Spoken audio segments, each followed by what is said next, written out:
In this episode, Steppe Tales go stargazing at the Shan Astronomical Observatory in the dizzy heights of the Zayeliski-Alatau Mountains, overlooking the magnificent vista of Big Almaty Lake. The Shan Observatory in Kazakhstan is made up of 3 buildings, 3 main units around the place, and this is one of them. You can see behind me, it's a normal kind of dwelling house, and it doesn't really look very special, but inside here there's all the equipment needed, all of the sensors for collecting the cosmic rays, because this is the highest of the 3 observatories, and we're going to go now and talk to the person who runs it.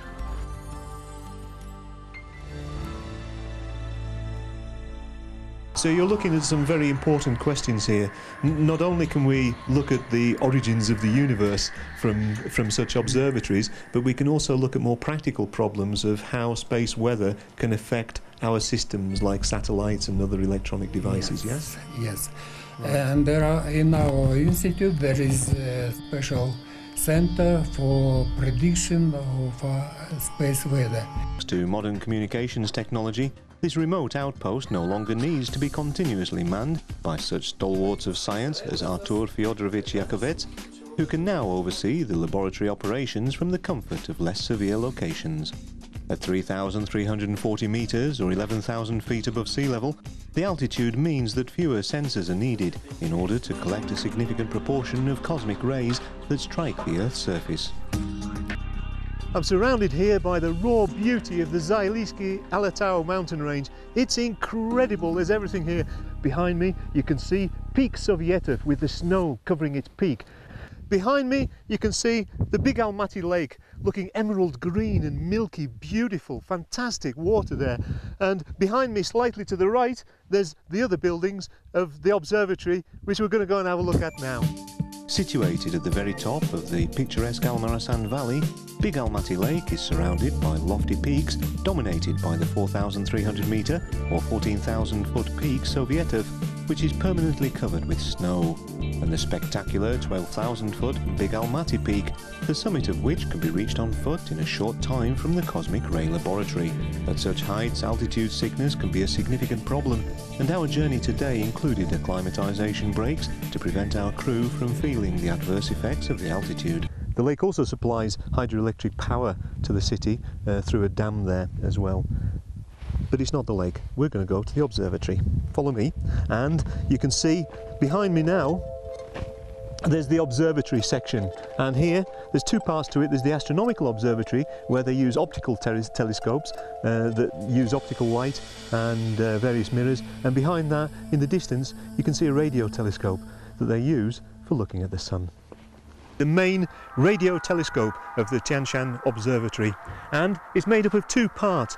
The main part is this huge 12-metre dish, and that picks up solar radiation between the frequencies of 1 and 3 gigahertz.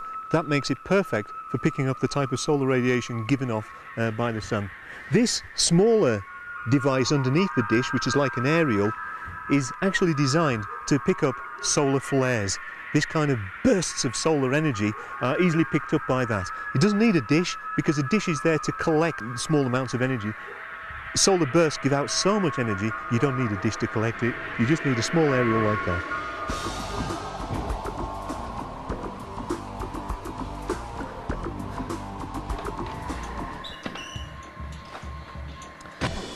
This is the main telescope in this facility, and it fulfills a very important function, not just in Kazakhstan, but actually in the whole world.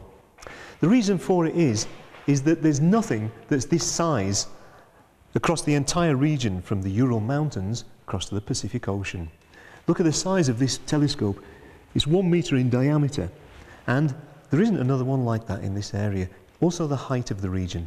In fact, what happens is that in Japan they follow an object across the sky, and once the morning comes in Japan, in Europe it still isn't dark enough to observe the same object, and so in the centre of the region between the Pacific and the Urals there's an observatory here in Kazakhstan, and they can follow the object, they can track it across the sky until it's time to continue tracking it in Europe. So it's a very important international function that this particular place fulfills.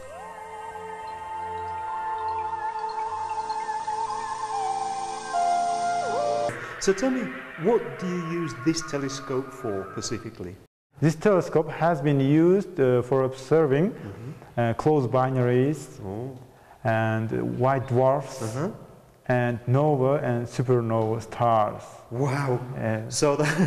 So you're not looking at objects that are close, like Mars and the Moon and things like that. You're looking very deep into the universe. Deep in the universe. Fantastic. And we look at far objects.